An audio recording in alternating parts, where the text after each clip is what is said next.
Here's my thing about everything we're talking about. It's what I had said earlier. In my opinion, is that we don't know enough about the way the society works to even, like, for instance, one of the great things The Last of Us does, I think, especially the second one, the first one does, extraordinarily well for the time, is makes you feel every death.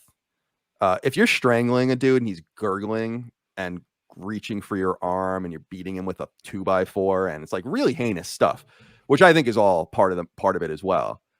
What I think the game is telling you over and over again is the barometer in this world is totally broken.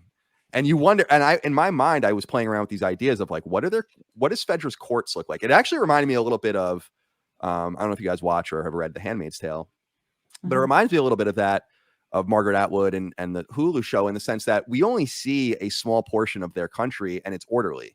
But when you get little hints of the rest of the map, like when they show a map in the background and you realize that they don't have control of anything except for like their immediate area, you realize that there are probably different rules and expectations in different places.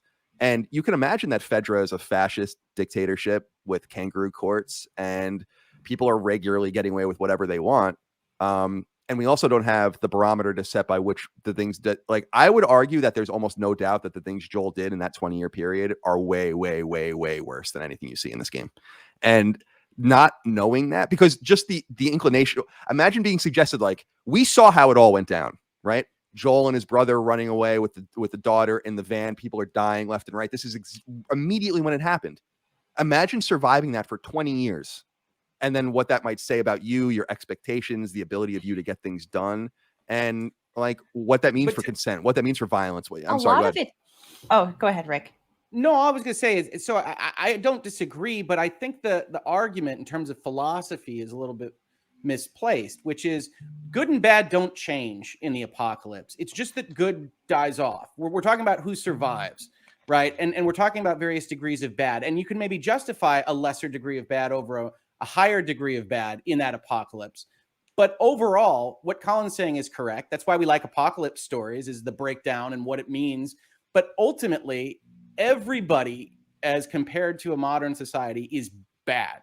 Everybody is on that side. If they've survived the 20 years, if they've made their way through, then you're some degree of bad. So we're talking about a different spectrum, but I don't think we can suddenly make them, oh, he only killed 20 people. This person killed 400. This person's a slaver. Right. All these kinds of things. You're already past what I would call the Rubicon for things that aren't acceptable for human beings interacting with each other. They might be necessary to live. And certainly I understand survival as a human instinct and concept, and Joel and Tess. And I think you get a lot of this context from exactly how Tess describes what they've been doing for the last 20 years and how those opening scenes go to get S. Absolutely. In order to have made it 20 years, these are bad dudes.